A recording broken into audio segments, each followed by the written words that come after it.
Hello. L'opinion biba il a bilo kolia. Bon il a un bilo aux États-Unis. On dit qu'on commence à pour jeunesse. Moi aux États-Unis. Tata yoki kolela na bino. Atindeli bino.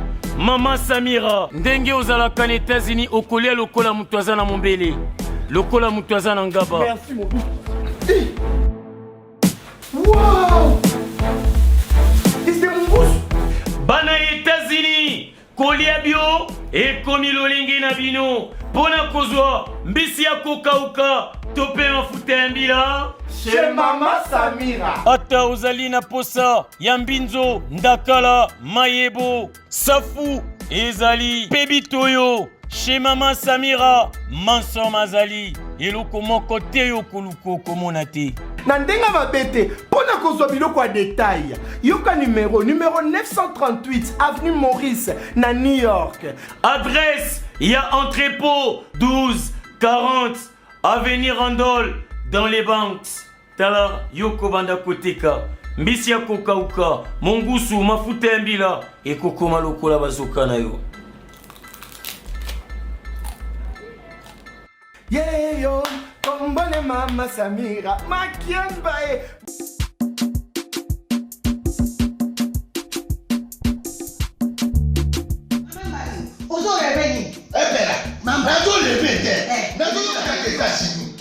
Plus précisément dans Washington. Maman Martin né. Maman Martin né. Balobi shop Africa Union. Mais donc t'es qu'à nyonso. Biloko ya yo congolais. Olingi ndeko na yo. Asalisa yo te. Pona kolia na yo moko babondela yo. Mpona nzoto na yo baboya elengi. Poko babondela yo. Balobi bio. Bio Africa Union et tout ça. Tout ça pour les bâtiments. Sinon vous voulez pas y aller, sinon vous voulez aller. Les collègues de l'Oteka, l'Oteka biloko ya mboka. Ya fresh. Ya bio. Bio na bio. Bio na bio. Sio mama mbayo kuna mkanja izali. Barobi njomo yali. Kuba baniwa. Barobi njenje izali. Za komba nganya kwa mboto ya mbisi za. Barobi nyama ya botu ya bokombo to isaga ne. Kala ngando ndenga nani na basi. Oyedike na sutu. Ezako dia na petit. Pour maman Marde. Ya soro. Pour bato comprendre te. Mawa. Ba congolais. Où allons-nous? Où allons-nous? Pona kolia na bino moko. Ba bonne la dino. Kolia na abeti. Chokona yo.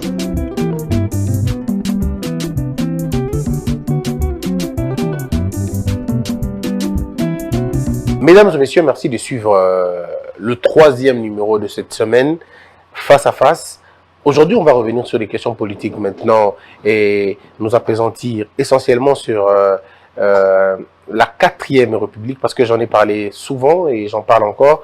Et avant de commencer ces croisades qu'on va commencer à faire, j'appelle ça comme ça, les croisades de la 4e République, on va discuter avec Maître Eddy Kantabilinga, avec qui on a parlé d'une émission qui a fait le tour du monde, cette émission sur la nationalité, sur le verrou même de fonction présidentielle. Il a fait une révélation sur l'article 4, disons la loi de 81. Mais aujourd'hui, on va parler des immunités parlementaires et de la 4e République, comment on va nous en sortir. Clin d'œil à tous les scientifiques et amoureux de la science. Je vous invite à la grande réflexion. Eddy Kantabilinga, bonjour. Bonjour, M. Christian Bossembe. Alors, on a vu que vous êtes, vous respectez les signes barrières. On a 1 mètre de distance, je crois 2 ou 3 mètres déjà même de distance. Donc, vous pouvez retirer votre masque sans aucune crainte. Merci beaucoup, M. Christian Bossembe. Vous savez que la Covid est là, 3e vague. Ça décime les vies humaines. Pour respecter l'ordre du chef, nous devons en être les chantres pour la promotion, appeler les gens au respect des gestes barrières, parce que dans la loi congolaise, l'actuelle constitution, la vie est sacrée. Ok. Alors, c'est vrai qu'après avoir donné votre point de vue sur la question de la Covid, je voudrais qu'on entre directement pour ne pas perdre beaucoup de temps. On a 45 minutes top pour réfléchir, essentiellement. Quant à Bilinga, quand j'ouvre ma constitution, par exemple, l'article 107. Voici ce que je lis. Alors, c'est l'article 107. C'est le 3e paragraphe des immunités et des incompatibilités. Il est dit ceci. Aucun parlementaire ne peut être poursuivi, recherché, arrêté, détenu ou jugé en raison des opinions ou votes émis par lui dans l'exercice de ses fonctions. Point. Aucun parlementaire ne peut en cours de session être poursuivi ou arrêté, sauf en cas de flagrant délit, qu'avec l'autorisation de l'Assemblée nationale ou du Sénat, selon le cas. En dehors de session, aucun parlementaire ne peut être arrêté qu'avec l'autorisation du bureau de l'Assemblée nationale ou du bureau du Sénat, sauf en cas de flagrant délit, de poursuites autorisées ou de condamnation définitive. Enfin, la détention ou la poursuite d'un parlementaire est suspendue si la chambre dont il est membre le requiert. La suspension ne peut excéder la durée de la session en cours. Maître dit, c'est le paragraphe, je dis, c'est la disposition constitutionnelle qui fait mal à plusieurs personnes. Pour plusieurs personnes, c'est une consécration à l'impunité. Pour d'autres, c'est une couverture extra-compréhensible du vol, du détournement et tout le reste. Quelle est la compréhension exacte que nous pouvons nous faire de cette disposition? Au mieux, que dit exactement ou que veut dire le législateur, l'esprit et la lettre? Merci beaucoup, cher ami Christian Bossembe. Je suis fier et flatté parce que chaque fois qu'on débat avec vous, nous avons en main nos bréviaires. Notre bréviaire pour tout juriste sérieux qui se respecte, en l'occurrence vous et moi, c'est la Constitution. Je suis aussi flatté parce que la question que vous me posez transcende les débats politiques et réside ou loge dans les droits. Quand on pose pareille question dans un débat de haute facture, tu utilises une méthode scientifique. Tu as le corpus, l'instrumentum, tu lis et tu poses la question. C'est pour permettre aux téléspectateurs qui suivent l'émission de se rendre à l'évidence de la pertinence de la question. Les immunités. Mon cher ami Christian Bossembe, remontons dans l'histoire du temps passé pour trouver l'origine. Ce que nous avons, c'est une copie collée qui se justifie par le passé. Par le passé, le législatif était en face de l'exécutif qui avait autant de pouvoirs. Avec ce pouvoir, l'envoyé du roi, qui est le procureur, pouvait arrêter à tout moment les parlementaires pour ses opinions, pour tout ce qui ne plaisait pas au roi. C'est en Grande-Bretagne, aux années 1600, que naît la question des immunités parlementaires pour permettre au Parlement de jouer son rôle en toute indépendance vis-à-vis du roi ou du pouvoir exécutif. Là, ça a évolué. On a même changé. Parce qu'il y a eu des courants qui ont estimé que couvrir ou rendre les parlementaires avec autant d'immunité pour échapper aux poursuites, alors qu'il n'est pas un citoyen différent des autres. Parce que cette constitution aussi vous dit tous les citoyens sont égaux devant la loi. L'article 12 de la Constitution le dit clairement que tous les Congolais sont égaux devant la loi et ont droit à une égale protection des lois. Maintenant, quid alors d'un parlementaire qui doit échapper si ses propos sont irrévérenciés, si ses propos violent la loi? Pourquoi il doit être sécurisé? Les constituants estiment, pour protéger la fonction et les mandats du député, les couvrir d'immunité. Cette couverture d'immunité a des volets.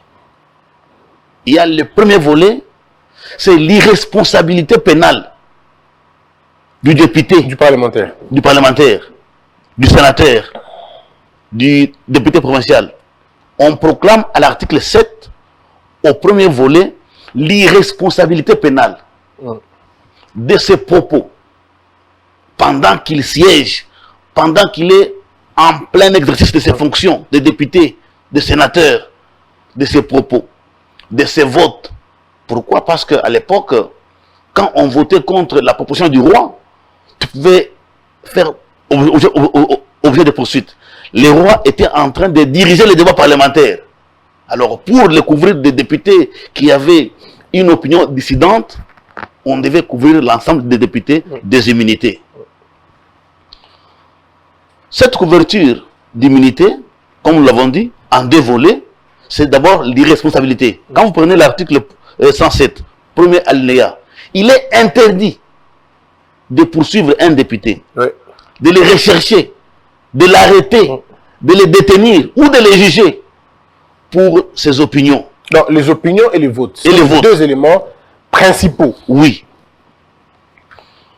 L'on estime qu'on doit les sécuriser, il doit être indépendant et agir en âme et conscience dans l'équité politique et dans l'intérêt supérieur du peuple, puisque lui, il est mandataire. C'est le peuple mandant, le peuple qui est mandant qu'il a envoyé. Alors il faut le sécuriser pour qu'il puisse servir le peuple.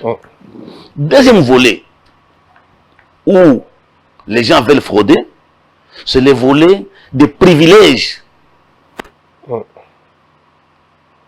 Le premier volet, le député est irresponsable. Le deuxième volet, c'est le privilège. Alors, il est responsable, mais il est couvert de privilèges. De juridiction et de poursuites. Non, de poursuites. De poursuites d'abord.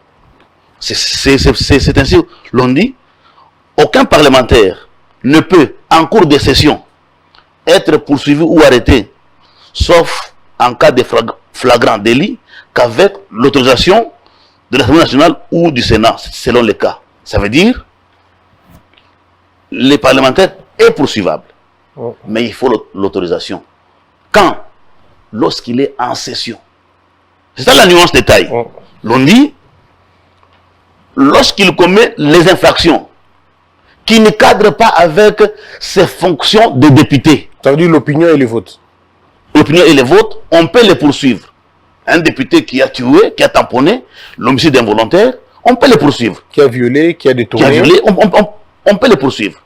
Maintenant, cette fois-là, on vous dit, si nous sommes pendant la session, les poursuites sont subordonnées à l'autorisation de la plénière. C'est le cas des figures de privilèges. Donc, il est privilégié. Pour les poursuivre, il faut qu'on soit autorisé. Ce n'est pas seulement pour les députés. Ça existe pour les OPJ, les inspecteurs de l'ANER. Pour les poursuivre, il faut que l'AG autorise. C'est un privilège de poursuite.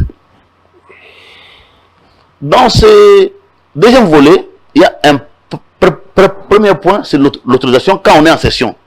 Le deuxième point, où les gens veulent violer ou profiter ou frauder, c'est ce que tu as épinglé au point 3 de l'article 107. L'on dit en dehors de la session. C'est ça la question. Mais là on dit, si pendant la session, pour les poursuivre, il faut l'autorisation de sa chambre. Maintenant, s'il est en dehors de la session, comment on fait? La Constitution a répondu à la question. L'on dit, si l'on est en dehors de la session, aucun parlementaire ne peut être arrêté. Il faut attendre la session. Ne peut être arrêté. On ne dit pas, on ne peut pas les poursuivre. c'est l'arrestation d'un parlementaire pendant qu'il est en dehors de session qu'on doit avoir l'autorisation de son bureau. Mais les poursuites sont libres. Ah, donc on peut le poursuivre, mais sans pas l'arrêter. D'accord. C'est ça, c'est ce que dit la Constitution. Mais pour l'arrêter, il faut l'autorisation. Il faut l'autorisation. Et là, c'est lorsque le procureur a fini le travail de poursuite et qu'il y a des indices sérieux de culpabilité et qu'il faut l'arrêter. À ce moment-là, on demande l'autorisation. Autorisation au bureau. Okay. Ça, c'est en dehors de la session. C'est ça ce que dit la Constitution. Aux articles 107. Le premier volet, comme nous l'avons épinglé, c'est l'irresponsabilité de ses opinions, de tout ce qu'il fait pendant qu'il exerce. En dehors de la session, vous avez la Constitution qui dit les poursuites sont libres contre un parlementaire, mais l'arrestation est subordonnée à l'autorisation du bureau. Alors, est-ce qu'il y a un problème de sémantique? Est-ce qu'il y a un problème d'écriture, de choix des termes? Ou c'est comme l'a dit le professeur Luzo Lobambi, un détournement de la pensée constitutionnelle? Le politique a détourné cette pensée dans la pratique. Je suis d'avis avec le professeur Luzolo. Nous sommes dans un pays à tendance politique très élevée. Et les politiques, souvent, qui est dans les filets de la justice, il veut faire entendre le troisième alinéa par le deuxième. Pour dire, même les poursuites, il faut l'autorisation. Non. Quand on est en dehors de la session, les poursuites ne sont pas subordonnées à l'autorisation. C'est l'arrestation qui est subordonnée à l'autorisation. Donc on peut bien poursuivre un sénateur, un député en dehors des sessions, mais on ne peut pas l'arrêter. Pour l'arrêter, il faut attendre. Oui, aujourd'hui, les gens crient, même lorsqu'il s'agit des simples poursuites, on crie pourquoi on m'invite alors que je suis... Non, mais l'article 12 a tranché. Je vous ai dit l'article 12. Tous les Congolais sont égaux devant la loi. Monsieur Christian Bossembe, je vais peut-être vous faire scandaliser. Comment pouvons-nous concevoir que le mandant, qui est le peuple, soit à la disposition de la justice et non le mandataire, pour des faits qui ne cadrent pas avec les fonctions ou l'exercice du mandat? Alors aujourd'hui, dans les cadres structurels des choses, vous avez expliqué les immunités. Parlons maintenant de privilèges, parce que les gens ont envie de savoir toutes ces choses-là. Immunité parlementaire, et bien évidemment, c'est la couverture dont vous avez parlé tout à l'heure. Mais les privilèges maintenant, privilèges de juridiction, privilèges de poursuite. Non, ici, ce n'est pas des juridictions, ici, c'est des poursuites. Je comprends. Moi, là, je pose une autre question. Oui. Je dis, qu'est-ce qu'on entend par un privilège de poursuite? Qu'est-ce qu'on entend par un privilège de juridiction? Est-ce que notre Constitution consacre ça? Ou c'est, encore une fois, des bénéfices que les politiques se donnent eux-mêmes? Non, la Constitution, à l'égard du député, prévoit les privilèges des poursuites et des juridictions. Ça veut dire, s'il commet une infraction des droits communs, même d'injure publique, qui relève de la compétence du tripé, on vous dit qu'il sera jugé en premier et dernier ressort par la Cour de cassation, qui est la sommité de nos juridictions des droits communs. Maintenant, les privilèges des juridictions, ça veut dire que pour les poursuivre, s'il est en session, il faut l'autorisation. Sans cela, les poursuites sont suspendues. Et non classées comme les poursuites sont suspendues. Parce qu'il faut remplir cette exigence d'autorisation pendant la session. S'il n'est pas pendant la session, on les poursuit, mais on ne peut pas l'arrêter. Alors, donc, un député qui est en dehors de la session, qui tamponne quelqu'un, on ne peut pas l'arrêter. On peut le poursuivre sans l'arrêter. Est-ce qu'on peut le placer en résidence surveillée? On ne peut pas. On ne peut pas le détenir non plus. Oui, puisque la résidence surveillée a été entendue par l'ancienne Cour suprême de justice comme état d'arrestation. Est-ce que là, il ne s'agit pas d'un véritable danger finalement? Imaginons-nous un cas, je suis sénateur, je détourne 15 millions de dollars de l'État. J'ai toute une chaîne qui dépend de moi, qui m'a aidé dans la commission de cette infraction-là. Il y a clameur public. Vous m'arrêtez, mais vous ne pouvez pas me juger. Disons, vous me poursuivez. Non, non. L'article 107 a tranché. L'on dit, sauf flagrance. S'il y a clameur publique, on t'arrête, on te poursuit, on t'arrête sans faire état de... Bon, enlevons la flagrance. Prenons le cas d'une dénonciation normale. Quelqu'un va porter plainte. Non, M. Bossembe, l'honorable Bossembe, et quand il était ministre et ainsi de suite, il avait détourné 15 millions de dollars. Et ça se vérifie, effectivement, j'ai volé 15 millions de dollars. Mais si le parquet m'invite pour la première fois, et je sais pourquoi le parquet m'invite, c'est pour des affaires de 15 millions de dollars. Mais vous ne voyez pas que le fait pour le parquet de ne pas m'arrêter, mais ça me permet de dissimuler toutes les preuves. Je peux donc appeler mes gens pour leur dire, mais écoutez, préparons-nous avant que la session ne s'ouvre. Bon, trouvez un moyen de dissimuler toutes les infractions, toutes les preuves. Ne trouvez-vous pas que le législateur a mis les parlementaires dans une situation de dissimuler des preuves, de les faire disparaître? Non, pas du tout. Parce que les poursuites en matière pénale répondent aussi à un principe d'opportunité. Oui. Est-ce que nous sommes dans l'opportunité de poursuivre? Mais qui juge de l'opportunité? C'est les juges, c'est les magistrats. C'est les procureurs. Les procureurs. Ouais. Dès qu'il a la dénonciation, il juge de l'opportunité de poursuite pour savoir est-ce que je vais aller au bout avec cette dénonciation ou bien ce n'est qu'un dossier vide. S'il est convaincu que les faits sont établis, parce qu'avant de vous inviter, s'il y a des dénonciations, il faut d'abord commencer les enquêtes. Il rassemble les éléments et puis il vous invite. Malheureusement, chez nous, dès qu'il y a dénonciation, sans enquête, on peut même vous inviter. Oui. Et maintenant, usant de ces immunités là-bas ou de privilèges, on peut tomber dans... on peut dissimuler. Oui. Or, en principe, dès qu'il y a la plainte ou la dénonciation, on ne peut pas d'office de main vous inviter.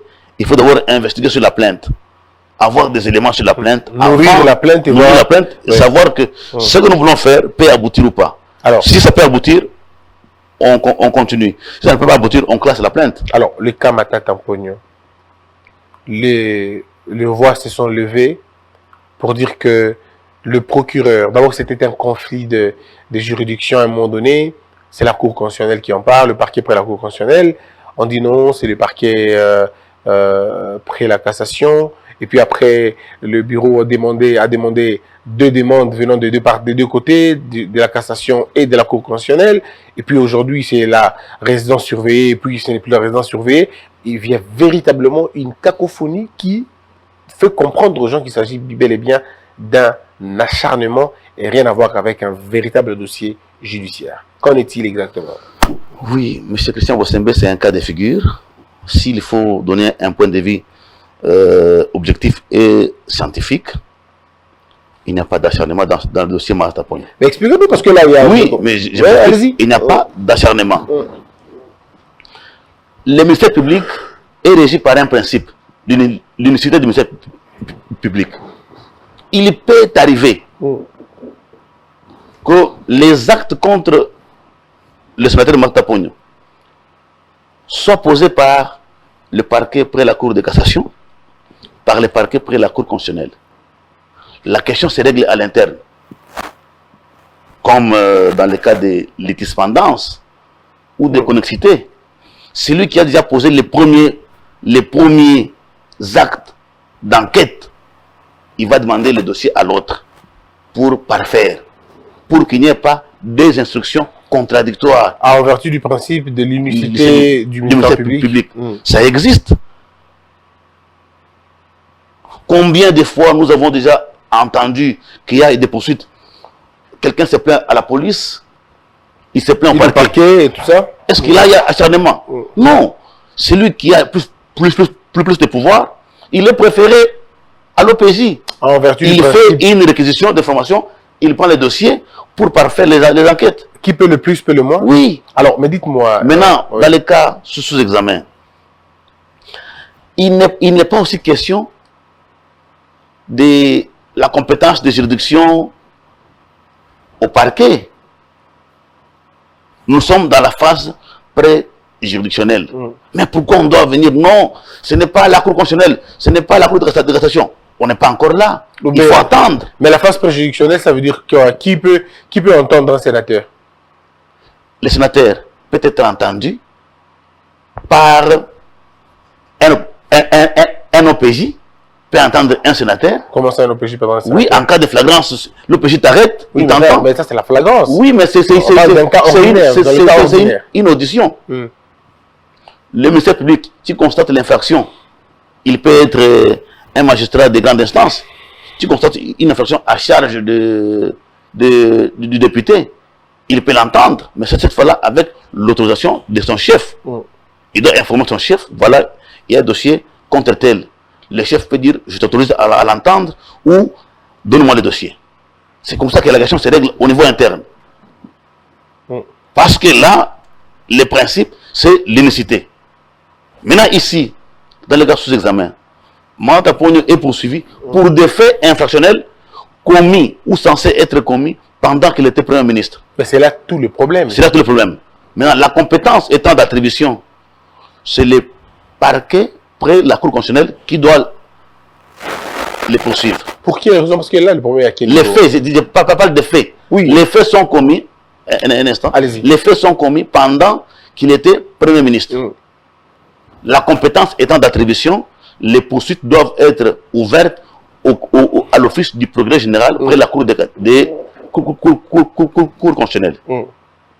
Maintenant, à la fin des poursuites, il se posera un problème de son juge compétent, du juge naturel. Est-ce qu'on va apprécier par rapport à la personne, la compétence ou par rapport aux faits?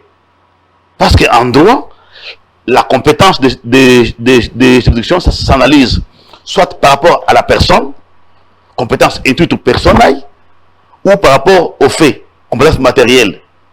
Est-ce que l'infraction pour laquelle il est poursuivi relève de la compétence de la Cour constitutionnelle ou de la Cour de cassation? C'est ça tout le problème.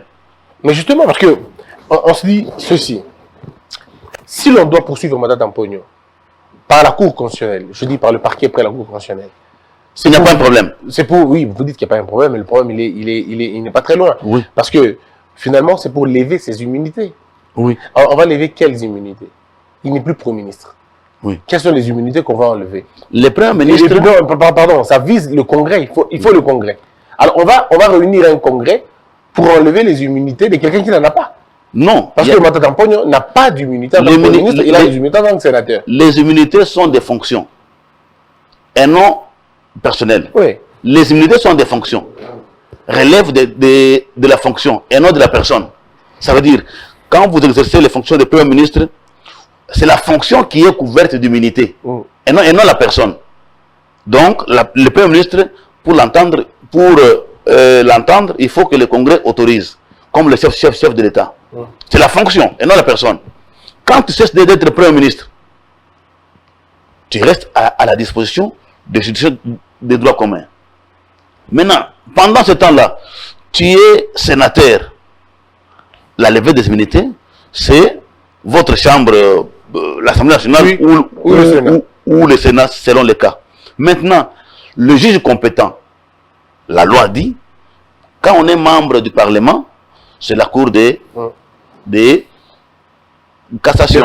Maintenant, ici, la question qu'on doit analyser, c'est de savoir les faits pour lesquels il est poursuivi. Relève-t-il du temps qu'il est sénateur ou du temps qu'il était Premier ministre? La compétence étant matérielle, je crois bien qu'il doit être jugé par la Cour.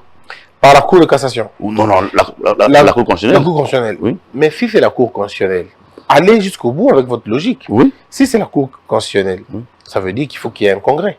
Non. Mais comment ça, il n'y aura pas un congrès? On ne juge pas le Premier ministre. On juge qui?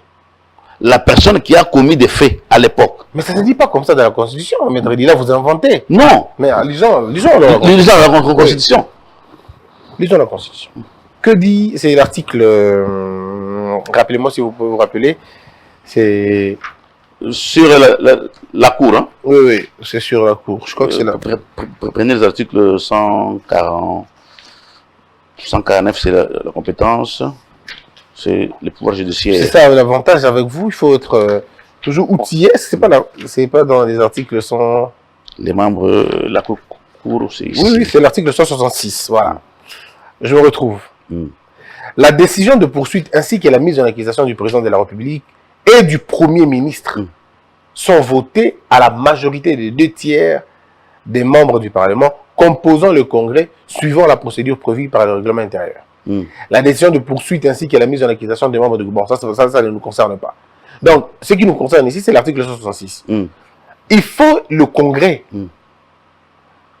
Parce que l'on juge, ici en ce moment, selon la Constitution, il s'agit du Premier ministre, pas d'un ancien Premier ministre, mais du Premier ministre.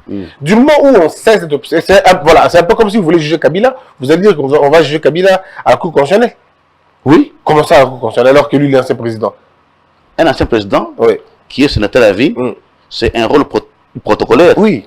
Il n'est plus président. Il n'est plus président. Alors pourquoi il va être jugé? Pourquoi il fera prise en charge à l'article 166 qui ne comprend que le président en exercice? Est-ce que c'est justement la question? Est-ce qu'il ne s'agit pas d'une mauvaise, encore une fois, une mauvaise lecture? Est-ce que cette histoire, cette question, ce scénario, n'avait-il pas échappé à l'intelligence du législateur? Non, non. Je vous ai dit ici deux éléments. Il faut se placer dans les contextes de la compétence qui est d'attribution. Est-ce qu'on juge la personne en prenant compte de son état ou on juge les faits? Lorsque je t'ai dit ici, lorsque la Constitution dit le juge naturel d'un parlementaire, c'est la Cour de cassation. Là, on parle de la personne. C'est la personne. La compétence, ici, est personnelle. L'on dit, il est jugé en fonction de sa personne. C'est la Cour de cassation. Mais lorsqu'on prend les faits, on va juger les faits. La compétence, c'est la Cour constitutionnelle. Parce que la compétence est d'attribution.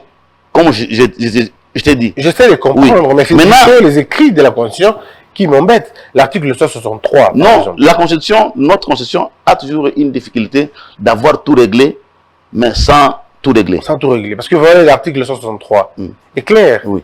L'article 163 nous donne les deux personnes qui sont en principe justiciables à la Cour constitutionnelle. Oui. C'est le président de la République et le Premier ministre. Oui. Et ça s'arrête là. On ne nous dit pas les anciens présidents ou les anciens premiers ministres. Voilà la question que je voudrais vous poser pour prendre un autre débat. Quel est le régime pénal d'un ancien président? Quel est le régime pénal d'un ancien Premier ministre? En droit congolais, cette question est actuelle et permanente devant les cours et tribunaux.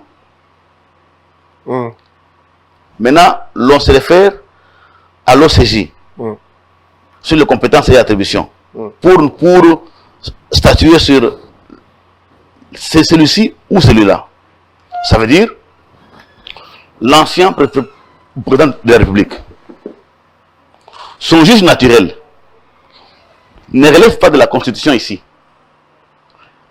Par contre, relève de la loi sur le statut des anciens chefs de l'État. Ok. Qui dit clairement, la loi dit clairement que c'est les juges de la Cour constitutionnelle. Alors, c'est vrai que l'on va terminer avec... C'est cette loi-là maintenant qui dit clairement que l'ancien chef de l'État, d'abord, c'est cette loi-là, elle est très confuse, les place dans une situation d'irresponsabilité et demande même que les poursuites contre l'ancien chef de l'État soient autorisées par les congrès. Donc, M. Kabila, comme il est là, en même temps, il est au Sénat. Pour les poursuivre, il faut qu'on convoque les congrès. Est-ce que vous trouvez ça Or, la Constitution n'a pas prévu une matière pareille pour convoquer les congrès. Mais c'est la loi. Oui, mais la Constitution parle du moment où l'on doit... Le seul moment où il faut appeler le congrès. Mais nulle part on parle de congrès pour... mais je te dis que c'est... mise dans la question de Kabila. Mais je te dis, il y a une loi sur les statuts des anciens. Si, j'ai lu la loi dans ma bibliothèque. C'est ça la difficulté. Oui, mais justement, c'est même ça la grande... Maintenant, ici, il est question de la responsabilité des hommes politiques congolais face à la complaisance pour plaire. Cette loi a été taillée sur mesure pour plaire à M. Kabila. Parce que cette loi est en front avec la Constitution. Elle est anticonstitutionnelle. Ça ne peut pas marcher. Elle est en front avec la Constitution. Mais c'est une loi qui est dans notre arsenal juridique. Alors, on va terminer pour prendre notre vrai débat sur la 4e République, juste une partie d'ailleurs. Que devient Matata Mponyo en ce moment? Sous quel régime se trouve-t-il? Il est sous les poursuites du parquet général. Il est sous le régime de poursuites. Et c'est suffisant? Oui, mais puisque quand il est sous les poursuites, le parquet peut l'inviter à tout moment, suivant l'évolution du dossier, pour qu'il réponde des actes pour lesquels il est poursuivi. Mais là, c'est beaucoup plus grave parce que si les faits sont établis, ben, il n'aura plus beaucoup de chance. Si les faits sont établis, le parquet va demander maintenant l'autorisation de l'arrêter ou de le mettre en résidence surveillée sur le dossier qui est sur la table du procureur général. Alors, et s'il est jamais déféré devant son juge naturel, condamné, mais ça aurait été la carte jouée pour lui. Alors, la 4e République, au regard de toutes ces faiblesses, au regard de toutes ce qui paraît comme incongruité dans notre Constitution, est-ce que il est ce moment de parler de la 4e République ou simplement de renforcer l'État dans ses faiblesses? Monsieur Christian Bossembe, il faut du courage. Il faut du courage face à l'histoire. Il faut du courage politique pour orienter les choses dans le bon sens. Cette constitution porte les germes des crises qui avaient été mises sur table pour discuter et trouver solution. Mais elle porte encore les germes des crises et que son application de 2006 à ce jour relève que cette constitution est dépassée. Comment ça dépassé? Vous n'êtes pas sévère? Non, elle est dépassée. Est-ce que c'est nous qui n'avons pas la culture constitutionnelle que nous la trouvons dépassée? Parce que la Bible, par exemple, on ne change pas un verset de la Bible parce que les gens pêchent trop. C'est aux gens de se convertir, de ressembler à la Bible. Et peut-être c'est à nous de ressembler à la Constitution et non l'inverse. Non, la Bible, c'est l'œuvre de Dieu qui relève de la perfection. Par contre, la Constitution relève de l'être humain et par conséquent relève de l'imperfection. Donc, elle est toujours imparfaite, mais aujourd'hui, notre Constitution est dépassée. Donnez-nous des éléments de points qui font que cette Constitution soit dépassée. Elle est dépassée parce que l'article 220 est déjà déverrouillé. J'aime quand vous faites des révélations, mais on va lire. Oui. La forme républicaine de l'État, le principe du suffrage universel, la forme représentative du gouvernement, le nombre et la durée des mandats du président de la République, l'indépendance du pouvoir judiciaire, le pluralisme politique et syndical ne peuvent faire l'objet d'aucune révision constitutionnelle. Est formellement interdite toute révision constitutionnelle ayant pour objet ou pour effet de réduire les droits et libertés de la personne ou de réduire les prérogatives des provinces et des entités territoriales décentralisées. Oui. Alors, je te en dis quoi que est-ce que c'est dépassé? en quoi est-ce que c'est déverrouillé? Cette constitution est déverrouillée. Je prends mon secteur. Vous faites des révélations graves, hein? Oui, je t'ai dit que c'est dépassé. Okay. C'est la raison pour laquelle nous militons pour qu'on passe à la 4e République avec responsabilité. Allons-y. Vous êtes dépassé comment? Pardon, déverrouillé comment? Expliquez. La Constitution tient dans ses dispositions intangibles. C'est même le socle de la Constitution. C'est ça. Lorsque cette disposition a déjà sauté, il faut s'assumer. Dire que nous voulons maintenant passer à la 4e République, ou bien nous sommes déjà dans la 4e République, où nous sommes dans une transition de fait.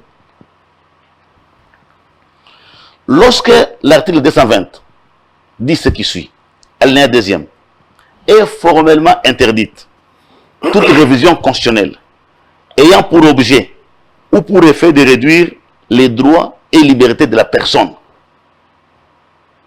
ou de réduire les prérogatives des provinces et des entités territoriales décentralisées. C'est quoi les prérogatives des provinces?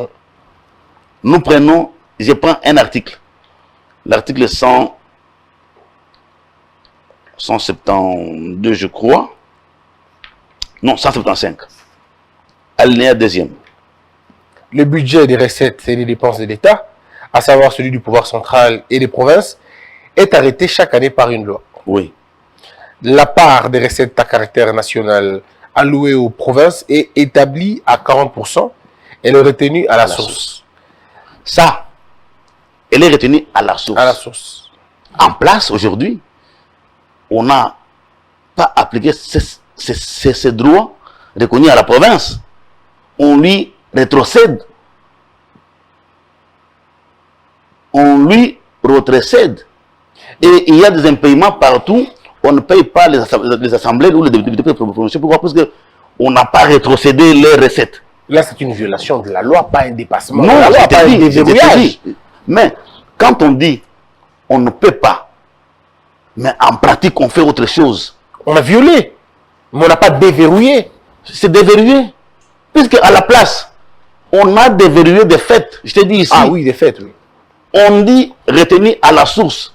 Mais ici, la pratique, c'est rétrocéder. Est-ce que nous sommes dans la Constitution?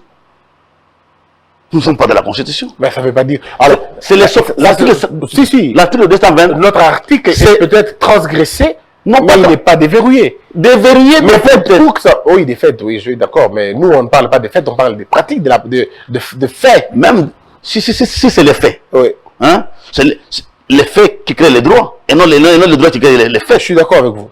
Alors, mais nous sommes encore dans la 3e République, avec ces droits de province. Nous avons, dans ce pays,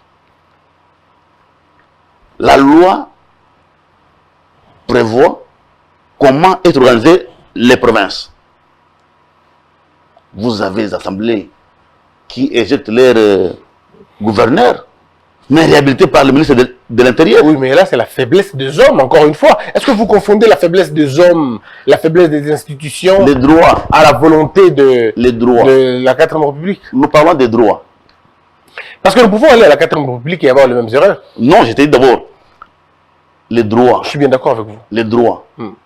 Ici, c'est intangible.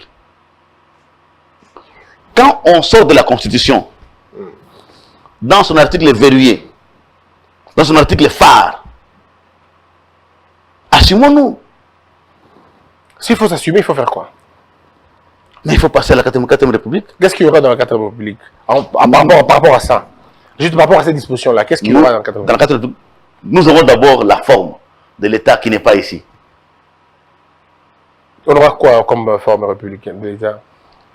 Nous avions la forme unitaire de l'État. À la CNS, il y a eu deux courants. Les unitaristes d'un côté, de l'autre les fédéralistes.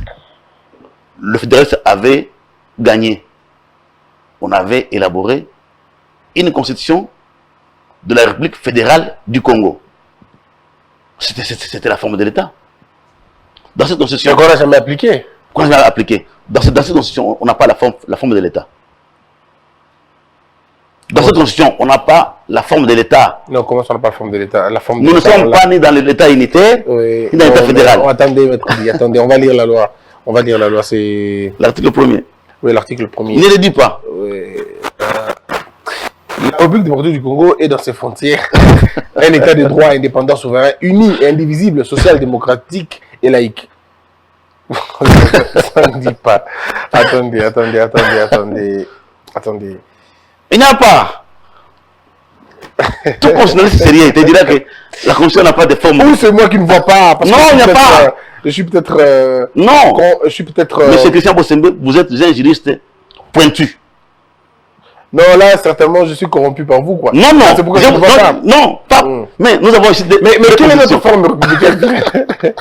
Attendez, notre État, c'est quel? Maintenant, l'analyse des constitutionnalistes, Ouais. ils vous disent, nous sommes dans la forme régionalisée, qui emprunte de l'unitarisme un peu et du fédéralisme un peu. Ça veut dire que nous avons les provinces avec leur autonomie de gestion.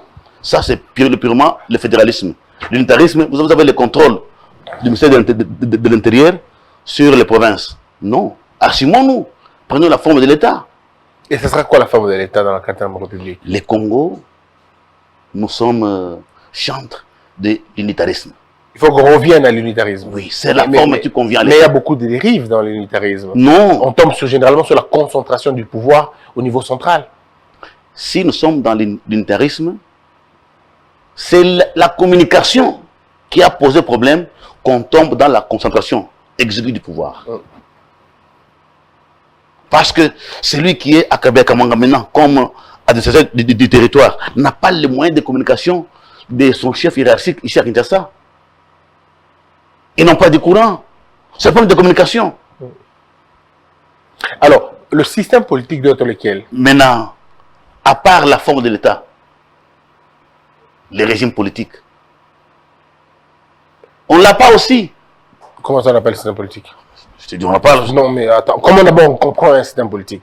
Mais nous comprenons le système politique comme soit de la dictature, soit de la démocratie. Nous, on est en démocratie. Et puis, il y a le régime politique, soit on est semi-présidentiel, présidentiel ou...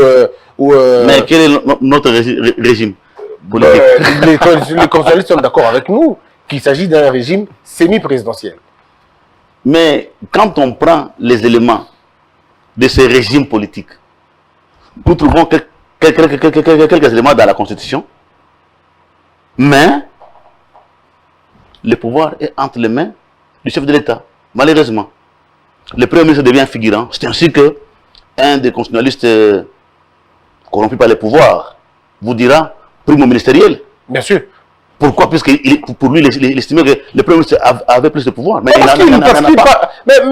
parce qu'il tient le président à l'État. Non, pas il y a le contre-saint qui doit finalement agir. Sans le contre-saint, beaucoup d'actes du président sont nuls. Maintenant, écoutez. Alors, écoutez. Le Premier ministre qui tient le président en État, il est incapable de convoquer les réunions du Conseil des ministres. Son conseil à lui. On est bien son gouvernement à lui. On est bien d'accord. Les actes du gouvernement est bicéphale, avec des têtes. Mais c'est le Premier ministre qui engage sa responsabilité devant le Parlement national. Est-ce que c'est sérieux? C'est vrai qu'il y a beaucoup nous devons avoir le courage de dire nous avons une conscience des belligérants qui portent les armes de crise. Alors, les crises actuelles on nous a sont dans la 5 Constitution. minutes pour faire 50. Comme ça, on peut continuer. On va terminer à 50. Dites-nous, je voudrais, selon moi, je suis bien d'accord avec vous sur la. J'ai pris seulement 3 éléments. Oui, prévenons sur. Les raisons qui militent. Oui. L'article 220 a déjà sauté. Et la pratique aujourd'hui est contre les games. Non, par la pratique. Hein. Il faut la beauté du texte s'assumer. Trahi par la pratique. Oui. Mais alors, prenons. Maintenant, je dis, nous n'avons pas la forme de l'État, ni le régime défini dans la Constitution. Parce que pour appliquer un programme gouvernemental, il faut avoir une forme de l'État dans laquelle vous devez évoluer. Mais on n'a pas la forme. Aujourd'hui, la compétence entre les provinces et les pouvoirs centrales, il y a des conflits de compétences. Maintenant, celui qui est à meilleure position domine les autres. Est-ce que vous êtes prêt à faire un débat avec un autre juriste sur la question? La science, un débat scientifique, oui, pas politique. Ok. Alors, revenons sur le régime politique. Quel est le régime politique que nous allons amener à la 4e République? Dans la 4e République, nous voulons l'unitarisme avec comme régime politique le présidentiel. Quels sont les inconvénients du système présidentiel? Toutes les personnes à qui j'ai parlé de cette histoire m'ont dit, écoutez Christian, le présidentiel il est bon, mais nous risquons de tomber dans la moboutisation ou tomber dans la confiscation du pouvoir. Voilà pourquoi on évite qu'on ait un premier, disons, un système présidentiel. Qu'est-ce que vous répondez à toutes ces inquiétudes-là? Monsieur Christian Bossembe, lorsqu'on parle science, on enlève les gants pour se frotter aux théories et aux méthodes scientifiques. Lorsque nous tombons dans l'unitarisme, vous avez l'État qui doit exister avec son architecture sur l'ensemble du territoire. On doit avoir l'unité de commandement. Une seule unité de commandement. Mais ici, quand vous avez le Premier ministre, un élément qui vient fragiliser le commandement de l'architecture de l'unitarisme. Il a des pouvoirs séparés du président et il élit le président par les contre-saints. Or, la politique du gouvernement, c'est décidé entre le Premier ministre et le chef de l'État. Mais qui est élu au suffrage universel pour appliquer son programme? Le président. Pourquoi ne pas s'assumer? Moi, je suis bien d'accord qu'on ait la forme, qu'on soit homme ou femme, et non on est homosexuel, politique. Ou tout simplement hybride, on ne sait pas qui vous êtes exactement. Oui. Mais vous pensez à un système présidentiel. Est-ce que vous pensez que dans un système présidentiel, on va faire comme l'Amérique? Quel est le pays modèle, selon vous, sur le système présidentiel?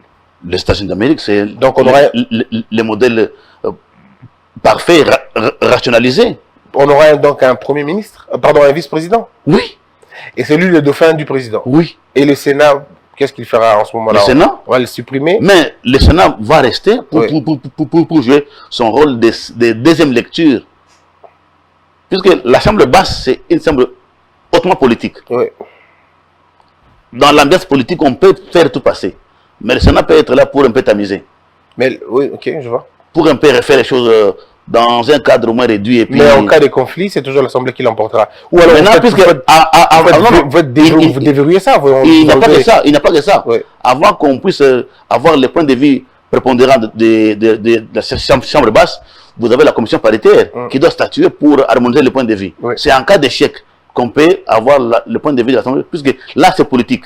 Ok, mais pourquoi avoir alors à quoi ça sert le Sénat dans ce cas? Le Sénat, c'est toujours bien dans une démocratie qui se veut aérée. Ouais. Avoir une deuxième... Mais quand il y a conflit, on fait comment? Oui, le conflit est toujours permanent dans toutes les institutions. On doit avoir un mécanisme de règlement des conflits. Quand on veut gérer une république, nous ne sommes pas au ciel, nous sommes sur la terre. Nous gérons les humains et les structures. Il y aura conflit.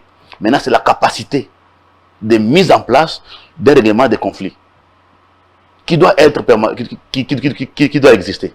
Alors, Maître Bi, on a terminé cet entretien, mais seulement que nous avons gardé 3 points fondamentaux et puis les restes, on va en parler prochainement. Non, dans la Constitution, si nous commençons à analyser les grandes lignes de la Constitution, oui, il est dépassé. Voulez-vous qu'on fasse un autre jour, une émission comme ça, uniquement pour questionner, interroger les faiblesses de notre Constitution? Oui. Très bien. Pourquoi? Puisque d'abord, je vais jeter par là. Dans un pays à reconstruire ou à construire, nous n'avons pas un pays à reconstruire, mais à construire. Parce que depuis 1960, quand vous êtes loin de la capitale, vous êtes dans une zone de non-État. Il faut construire l'État. On ne peut pas donner au chef de l'État un mandat incapable d'appliquer son programme. Pourquoi? Dans cette constitution ici, vous avez des parlementaires qui sont des vacanciers par nature. Ils ont 6 mois de travail et 6 mois de vacances. C'est totalement inadmissible en tout cas. Mais ils sont payés par l'État, pourquoi? Pourquoi l'État les paye? Des vacanciers par nature. 6 mois de travail, 6 mois de vacances. Et ils sont aux États-Unis, ils sont en vadrouille, mais ils sont payés par l'État. Mais ceux qui travaillent au quotidien non payés. Quand il faut faire des réformes, mais eux, ils sont en vacances. Quand on est élu pour un mandat de 5 ans, l'année qui commence de mise en place des institutions, déjà ils partent en vacances 6 mois. Mais vous avez des réformes à faire. Comment on va les tenir? Il faut allonger. Alors s'ils veulent rester vacanciers, on doit avoir un mandat septennat.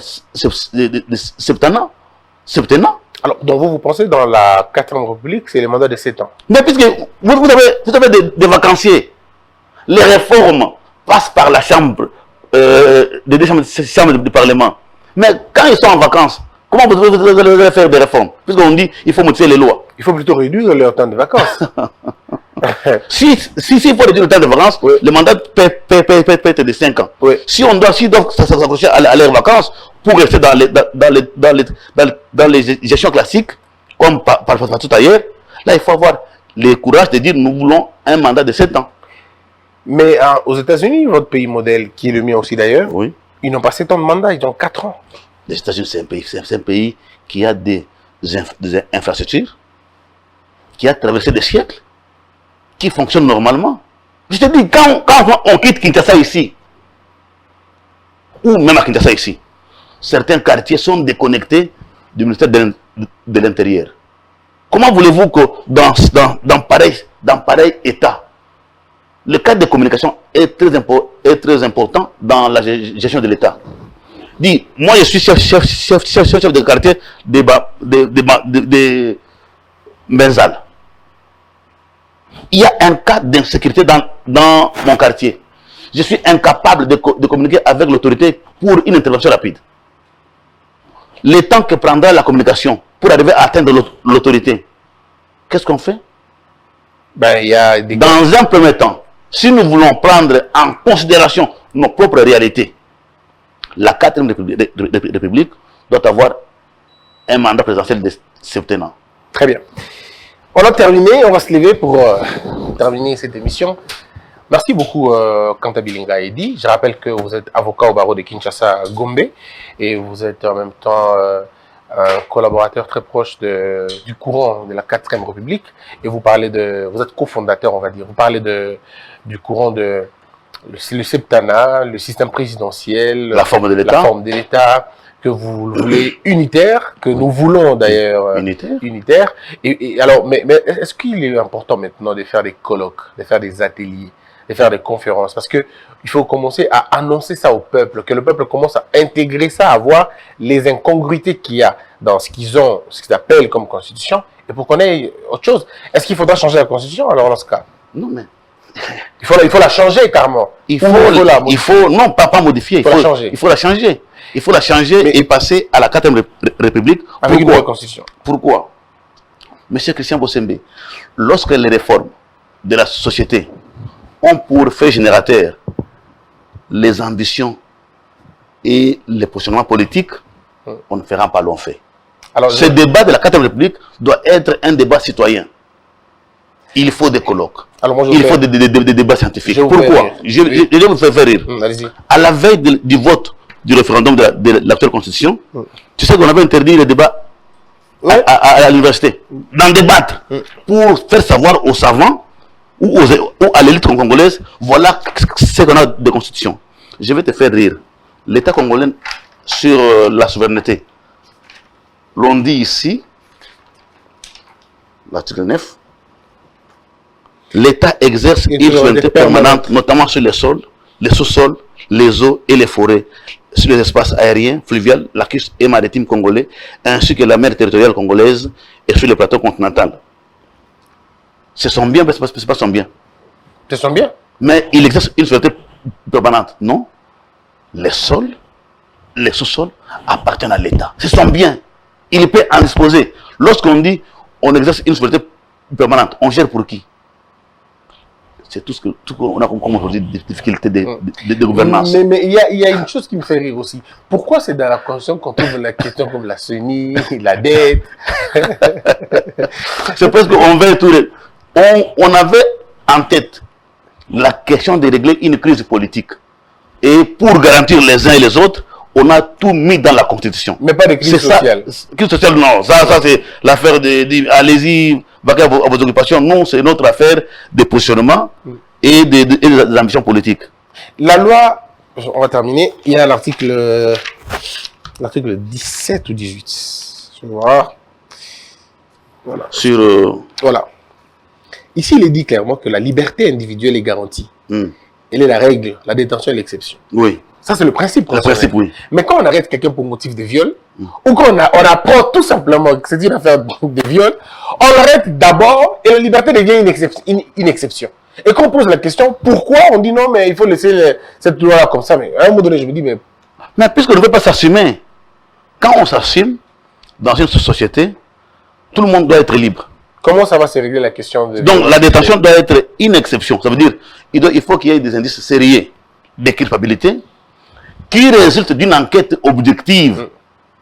Mais ici... Un simple soupçon. Non, pas soupçon. Une plainte. Il m'a escroqué. Dès qu'on te convoque à la police au parquet, c'est pour t'arrêter. Sans enquête. Pour vérifier sur l'évidence même des faits mis à charge. Nous sommes maintenant dans une situation inverse. La pyramide inversée, ça veut dire la détention devient le principe. Quand tu vas au parquet, quand tu vas à la police, sur 10 dossiers qui arrivent, la détention est proclamée sur 9. Donc, la pratique contredit la réalité. Contredit la règle. La règle, allais-je dire. Très bien. Alors, je crois qu'il faut qu'on prenne un rendez-vous pour expliquer la loi. Oui, ce débat, je t'ai dit, les courants qui forment la 4e République, nous devons penser à pousser cette constitution à être changée puisqu'elle est dépassée. Merci beaucoup, Maître Di Kantabilinga. Je rappelle qu'on a fait plus de 50 minutes comme prévu, mais je crois qu'on n'a pas voulu vous fatiguer étant donné que l'émission est beaucoup plus scientifique et pédagogique. J'aurai le même plaisir de vous retrouver très prochainement. Que la peur quitte nos esprits et que Dieu bénisse les RDC. Merci. Bon anniversaire de mariage. Nous nous sommes mariés le même jour. Le même jour. Ah, c'était aujourd'hui. Le 27 mai. C'est Christian Bossembe. À l'occasion, j'ai dit, en fait. Maman Christelle et Christian Philippe, je vous aime beaucoup, je vous embrasse. Que ce jour soit le renouvellement de l'amour. Que ce jour soit le couronnement de tout ce qu'on avait rêvé. Que la force nous revienne pour affronter encore les horizons qui sont devant nous. Et moi, je le dis aussi à Immaculée et à Madame Sharon, tout le plaisir du monde, tout le bonheur, et que ça se passe très bien. C'est vrai, c'était le même jour. Le même jour. Je me rappelle. Alors, mesdames et messieurs, merci. Je vous retrouve très prochainement, comme je l'ai dit tout à l'heure, que la peur quitte nos esprits et que Dieu bénisse les RDC.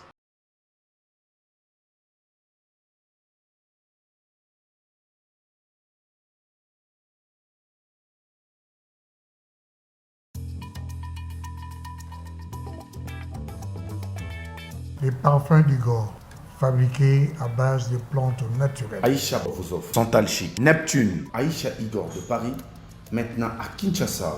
Pour rester frais et sentir bon, n'oublie jamais ça. Appelez-nous à partir de la France au +33 783 057 114. En Belgique, au +32 487 433 214. À Kinshasa, venez au local 59 de l'immeuble Beautour, en face de Léon Hôtel. Appelez +243 82 24 54 248. Les parfums d'Igor, n'oubliez jamais ça. Le parfum d'Igor de Paris. Debout Congolais, unis par le sang, unis dans le fort pour l'indépendance. Unis aux hommes, si zombies noirs, Daimana, Chino, Tweneleye, Nakinyamana Piko, Namosala, Totongambo, Kakuleka Kitoko, Nakinyamana Kongo, Toye Mali, Loye Bolonene Yalisa.